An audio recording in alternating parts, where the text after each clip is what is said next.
നമസ്കാരം. മലയാളി വാർത്ത ഇൻസൈഡിലേക്ക് സ്വാഗതം. നമ്മുടെ നാട്ടിൽ ഓരോ ദിവസവും പത്രം വായിക്കുമ്പോഴും ടി വി കാണുമ്പോഴും ഒക്കെ നമ്മൾ കേൾക്കുന്ന ഒരൊറ്റ വാർത്തയുണ്ട്, മർഡർ, അതായത് കൊലപാതക വാർത്ത. അച്ഛൻ അമ്മയോ, അമ്മ അച്ഛനെയോ, അല്ലെങ്കിൽ ഭാര്യ ഭർത്താവിനെയോ, മകൻ അമ്മയെയോ, മകൻ അമ്മയെ അച്ഛനെയോ, ഭാര്യയോ എന്നൊക്കെ പറഞ്ഞ് അങ്ങനെ അങ്ങ് പോവുകയാണ്. ഓരോ സ്ഥാനം മാറുന്നു, പക്ഷേ കൊലപാതകങ്ങൾ കൃത്യമായി നമ്മുടെ നാട്ടിൽ നടക്കുന്നു. ലഹരിയാണ് ഇതിൻ്റെ എല്ലാം പിന്നിലെന്ന് നമുക്ക് എല്ലാവർക്കും അറിയാം. ലഹരി ഉപയോഗിച്ച് കഴിഞ്ഞാൽ പിന്നെ അച്ഛനാണോ, അമ്മയാണോ, സുഹൃത്താണോ, സഹോദരനാണോ തൻ്റെ മുന്നിൽ നിൽക്കുന്നതെന്ന് അറിയാതെ മറ്റൊരു ലോകത്ത് നിന്നുകൊണ്ട് ചെയ്യുന്ന പ്രവൃത്തി ഒടുവിൽ അത് കൊലപാതകമാണെന്ന് തിരിച്ചറിയുമ്പോൾ എല്ലാം നഷ്ടപ്പെട്ടിട്ടുണ്ടാകും. അങ്ങനെ കഴിഞ്ഞ ദിവസം രാത്രി ഇടുക്കിയിലെ പോലീസ് ഉദ്യോഗസ്ഥർക്ക് ഒരു കോൾ വരികയാണ്.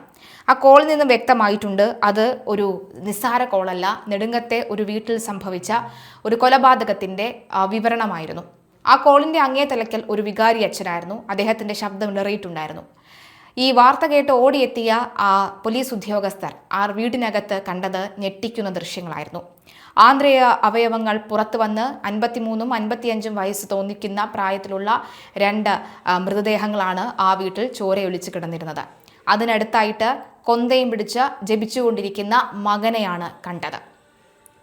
ലഹരിയുടെ ഭീതിജനകമായ വിഭ്രാന്തിയിൽ സ്വന്തം മാതാപിതാക്കളെ മാരകായുധങ്ങൾ കൊണ്ട് അതിക്രൂരമായി വെട്ടിക്കൊലപ്പെടുത്തി 26-കാരനെ പിടികൂടിയപ്പോൾ പുറത്തുവരുന്നത് ഞെട്ടിക്കുന്ന ചില വിവരങ്ങളാണ്. ഇടുക്കി നെടുങ്കണ്ടം എഴുകുംവയൽ പാറത്തറയിൽ ആന്റണി എന്ന 59 വയസ്സുകാരനും ആന്റണിയുടെ ഭാര്യ വത്സമ്മ എന്ന 55 വയസ്സുകാരിയുമാണ് മരണപ്പെട്ടത്. നാടിനെ മുഴുവൻ നടുക്കിയ സംഭവത്തിൽ ഇരുവരുടെ മകനെയാണ് പിടികൂടിയിരിക്കുന്നത്. അജീഷിനെയാണ് നെടുങ്കണ്ടം പോലീസ് പിടികൂട്ടിയിരിക്കുന്നത്. അതിസാഹസികമായിട്ടാണ് അവർ ഇയാളെ പിടികൂടിയിരിക്കുന്നത്. വെള്ളിയാഴ്ച രാത്രി 9:30 ക്രൂരമായ കൊലപാതകം അരങ്ങേറിയത്. കടുത്ത ലഹരിക്കടിമയായ അജീഷ് വീട്ടിലെത്തി മാതാപിതാക്കളുമായി വാക്കേറ്റത്തിൽ ഏർപ്പെടുകയും തുടർന്ന് രോക്ഷാകുലനായി വീട്ടിലുണ്ടായിരുന്ന ആയുധമെടുത്ത് അതിക്രൂരമായി ആക്രമിക്കുകയുമായിരുന്നു. മാതാപിതാക്കളുടെ ആന്തരിക അവയവങ്ങൾ പുറത്തുവരുന്ന രീതിയിലുള്ള ക്രൂരമായ വെട്ടുകളാണ് ഇയാൾ അച്ഛനും അമ്മയ്ക്കും നേരെ നടത്തിയത്. കൊലപാതകം നടത്തിയ ശേഷം അതിലും വിചിത്ര ഭീതിജനകമായിട്ടുള്ള രീതിയിലാണ് അജീഷ് പെരുമാറിയത്.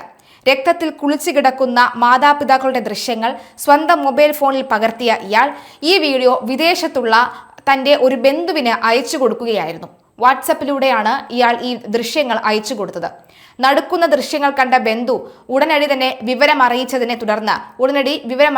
വികാരി അച്ഛനെ വിളിച്ചാണ് കാര്യങ്ങൾ പറഞ്ഞത്. ഇങ്ങനെ ഒരു ദൃശ്യം തന്നെ കിട്ടിയിട്ടുണ്ട്, ആ വീട്ടിലേക്ക് എത്രയും പെട്ടെന്ന് എത്തണമെന്ന് അറിയിക്കുകയും അങ്ങനെ വിവരം അറിയിച്ചതിനെ തുടർന്നാണ് പള്ളി വികാരിയും പഞ്ചായത്ത് മെമ്പറും പോലീസിനെ ഒന്നിച്ച് സ്ഥലത്തേക്ക് അറിയിക്കുകയും ഇവരെല്ലാവരും ഒരുമിച്ച് സ്ഥലത്ത് എത്തുകയും ചെയ്തത്.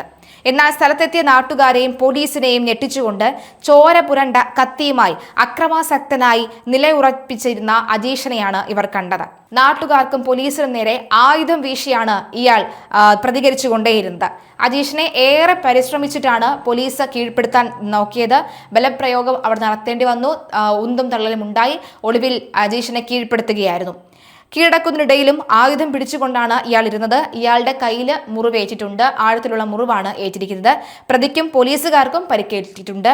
മാതാപിതാക്കൾ രക്തപ്പുഴയിൽ കിടക്കുമ്പോൾ രജീഷ് രക്തം പുരണ്ട വസ്ത്രങ്ങളോടെ കൈകളിൽ കൊന്ത പിടിച്ച് ബൈബിൾ വായിക്കുകയായിരുന്നു എന്നുള്ളതാണ്.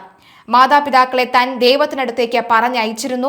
ആർട്ടിഫിഷ്യൽ ഇന്റലിജൻസ്, അതായത് AI തന്നിൽ കടന്നുകൂടി ചെയ്യിപ്പിച്ചതാണ്, അല്ലാതെ താൻ ചെയ്തതല്ല. AI ആണ് ഇത് ചെയ്തിരിക്കുന്നത്, താനല്ല ചെയ്തത്. ദൈവം വിളിച്ചു, ഞാൻ അവരെ പറഞ്ഞയച്ചു എന്നാണ് പറയുന്നത്. AI ആണ് അത് പ്രവർത്തിച്ചത്, ഞാനല്ല എന്നാണ് അജീഷ് ഒരു മുടന്തൻ ന്യായം പോലീസിനോട് പറഞ്ഞിരിക്കുന്നത്.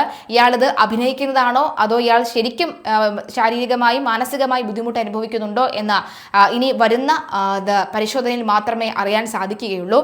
എന്നാൽ പിന്നീട് പോലീസിന്റെ കാവലിൽ തെളിവെടുപ്പിനായി സ്വന്തം വീട്ടിലെത്തിച്ചപ്പോൾ ഇയാൾ തികച്ചും വ്യത്യസ്തമായ നാടകമാണ് കളിച്ചത്. എന്റെ അമ്മ എവിടെയും തിരക്കി ഇയാൾ വീട്ടിലെ കാഴ്ചകളെല്ലാം ആരോ ഉണ്ടാക്കി കള്ളമാണെന്നും തനിക്ക് ആരോ പണി തന്നതാണെന്നും പറഞ്ഞ് മൊഴി മാറ്റാനും ശ്രമം നടത്തി. ലഹരി ഉപയോഗം മൂലം പെരുമാറ്റത്തിൽ ഗുരുതരമായ വ്യതിയാനങ്ങൾ വന്നതിനെ തുടർന്ന് മാതാപിതാക്കൾ മുൻകൈയെടുത്ത് ഇയാളെ കഴിഞ്ഞ ആഴ്ചയിലാണ് ഡി അഡിക്ഷൻ സെന്ററിൽ കൊണ്ടാക്കിയത്. അവിടെ നിന്നും ഇയാൾ വളരെ നല്ല വ്യക്തിയായി തിരിച്ചു വരികയായിരുന്നു എന്നാണ് മനസ്സിലായത്. അതിനുശേഷം ഇയാൾ മദ്യം ഉപയോഗിക്കുകയോ ലഹരിക്ക് അല്ലാതാവുകയും ഒക്കെ ചെയ്തിരുന്നു. എന്നാൽ കുറച്ച് ദിവസങ്ങൾ കഴിഞ്ഞപ്പോൾ വീണ്ടും പഴയപടി കാര്യങ്ങൾ പോകുന്ന ഒരു സാഹചര്യമാണ് ഉണ്ടായിരുന്നത്. ചികിത്സ കഴിഞ്ഞ് 2 ആഴ്ച മുമ്പാണ് ഇയാൾ വീട്ടിൽ തിരിച്ചെത്തിയതെങ്കിലും ലഹരി ഉപയോഗം പിന്നീട് ഇയാൾ പുനരാരംഭിക്കുകയായിരുന്നു.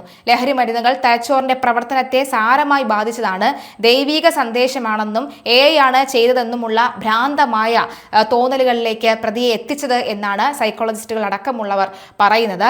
എന്തായാലും സംഭവ സ്ഥലത്ത് ഫോറൻസിക് വിരലടയാള വിദഗ്ധർ എത്തി വിശദമായി തന്നെ പരിശോധനകൾ നടത്തിയിട്ടുണ്ട്. ഇൻക്വസ്റ്റ് നടപടികൾ പൂർത്തിയാക്കി മൃതദേഹങ്ങൾ പോസ്റ്റ്മോർട്ടത്തിനായി മാറ്റി. കസ്റ്റഡിയിലുള്ള അജീഷിനെ കൂടുതൽ ചോദ്യം ചെയ്തു വരികയാണ്. ഇയാളെ വിശദമായി മാനസികാരോഗ്യ പരിശോധനയ്ക്ക് വിധേയമാക്കുമെന്നും നെടുങ്കണ്ടം പോലീസ് അറിയിച്ചിട്ടുണ്ട്. ആന്തരിക അവയവങ്ങൾ പുറത്തു വരുന്ന രീതിയിൽ അതിക്രൂരമായാണ് ഇയാൾ മാതാപിതാക്കളെ കൊന്നിരിക്കുന്നത്. ഇയാളുടെ ഒരു സഹോദരൻ ഗൾഫിലുണ്ട്. എന്തായാലും ഇത്തരത്തിൽ ഒരു കൊലപാതകം ആ നാട്ടിൽ നടക്കുമെന്ന് ആരും പ്രതീക്ഷിച്ചതല്ല. പക്ഷേ ഇത്തരത്തിലൊരു കൊലപാതകം നടന്നതിന്റെ ഞെട്ടലിലാണ്. കാരണം കൊലപാതകം നടക്കുന്നു, അതിനുശേഷമുള്ള ഇയാളുടെ ആ ഒരു പെരുമാറ്റം അതാണ് നാട്ടുകാരെ ഒന്നടങ്കം പേടിപ്പിച്ചിരിക്കുന്നത് എന്നാണ് വ്യക്തമാകുന്നത്.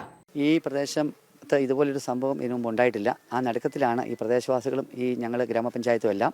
ഇന്നലെ രാത്രിയിൽ ഈ പാറത്തറയിലെ ആന്റണി ചേട്ടൻ കടയിൽ പോയി നമ്മുടെ സഹോദരൻ്റെ വണ്ടിയിൽ ഇവിടെ വരികയും അതിനുശേഷം ഒരു 9:30 ഇതിനു മുമ്പ് എഴുമൽപ്പള്ളി ഇരുന്നൊരു കൊച്ചച്ഛന് ഈ പ്രതി എന്ന് പറയുന്ന കക്ഷി ഈ സംഭവം നടന്ന ഫോട്ടോ വാട്സപ്പിൽ അയച്ചു കൊടുക്കുകയും ആ അച്ഛൻ പാരീസിലാണ്.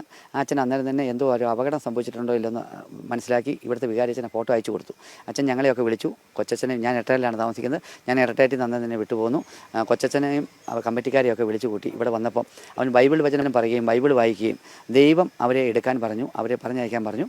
അപ്പനെയും അമ്മയും ഞാൻ ദൈവത്തിൻ്റെ സന്നിധിയിലേക്ക് വിട്ടിട്ടുണ്ട്, വല്യമ്മയെ പറഞ്ഞു വിടേണ്ടെന്നാണ് ദൈവം പറഞ്ഞിരിക്കുന്നത്, അതുകൊണ്ട് ഞാൻ വല്യമ്മയെ പറഞ്ഞു വിട്ടിട്ടില്ല എന്നാണ് അവൻ അന്നേരം പറഞ്ഞത്. അതിനുശേഷം ഞങ്ങളെല്ലാവരും വന്നു. അവനെ പിടിച്ച് കട്ടിലപ്പടി ഇരുത്തി. അവൻ ശാന്തനായിട്ട് അവിടെ ഇരുന്നു. അവനൊരു മയക്കുമരുന്ന് അടിമയാണ്. അവൻ ഇതിനു മുമ്പ് അഡീഷണൽ സെൻറ്ററിലെല്ലാം പോയിട്ടുള്ള ഒരു പയ്യനാണ്. ഈ വീടുകാരെ സംബന്ധിച്ചോളം ഒരു പ്രദേശവാസികൾക്കെല്ലാം സ്വീകാര്യരായ ആളുകളാണ്, വലിയ പ്രശ്നക്കാരൊന്നുമല്ല. ഈ പറമ്പും പണിയും കന്നുകാലി വളർത്തലുമായിട്ടൊക്കെയാണ് ഈ ആന്റിച്ചേട്ടനും ഈ വത്സമ്മ ചേച്ചിയൊക്കെ പോകുന്നത്. ഞാൻ ഇലക്ഷനൊക്കെ വരുമ്പോൾ നമ്മളെ എല്ലാം സ്വീകാര്യത സ്വീകരിക്കുകയും കാര്യങ്ങളൊക്കെ ചെയ്യുന്ന ഒരു ചേട്ടനും ചേച്ചിയുമാണ്. ആ ചേട്ടൻ്റെ അമ്മയാണ് ഇവിടെ താമസിച്ചുകൊണ്ടിരുന്നത്. അവരെയൊക്കെ നല്ല രീതിയിൽ പരിപാലിച്ച് പോയൊരു നല്ലൊരു കുടുംബമാണ് ഈ പാറത്തറ കുടുംബം. ഈ മകന് ഇങ്ങനെ സംഭവിച്ചതിനെക്കുറിച്ച് ഈ നാട്ടുകാർക്ക് അതിയായ ഖേദവും വിഷമവും പ്രയാസത്തിലുമാണ്. ഈ അപ്പനും അമ്മയ്ക്കും ആന്റിച്ചേട്ടനും വത്സമ്മയ്ക്കും 2 മക്കളാണുള്ളത്. ഒരു മകൻ ജർമ്മനിയിലും, ഇളയവനാണ് ഇവന് ഡിഗ്രി പഠനം പൂർത്തീകരിച്ചിട്ടില്ല. ഈ അമ്മയുടെ കഴുത്തിൻ്റെ ഭാഗത്താണ് കുത്തുള്ളത്. അപ്പൻ്റെ വയറിലെ കുടൽ ഭാഗം പുറത്തു ചാടിയ സ്ഥിതിയിലാണ്. ഞങ്ങൾ രാത്രി വന്ന് കാണുകയും അതിനുശേഷം നെടുങ്കണ്ടം പോലീസിനെ വിളിക്കുകയും ഈ പ്രതിയെ അന്നേരം തന്നെ അറസ്റ്റ് ചെയ്ത് കൊണ്ടുപോവുകയൊക്കെ ചെയ്തിട്ടുണ്ട്. ലഹരിക്കടിമയാണ്. ഈ ലഹരിക്കെതിരെ ഒരു പോരാട്ടം ഞങ്ങൾ പഞ്ചായത്ത് 18-ാം തീയതി വെച്ചിട്ടുമുണ്ട്. ഈ പ്രദേശത്ത് ഈ ചെറുപ്പക്കാരിൽ ഇങ്ങനൊരു കടന്നുകയറ്റം അവസാനിപ്പിക്കണം എന്നുള്ള രീതിയിലാണ് ഗ്രാമപഞ്ചായത്ത് നിൽക്കുന്നത്. ഡി അഡിക്ഷൻ സെൻ്ററിൽ കൊണ്ടുപോയിട്ട് അവിടെ ഒരു 15 ദിവസം താമസിച്ചിട്ട് തിരിച്ചു വന്നവനാണ്.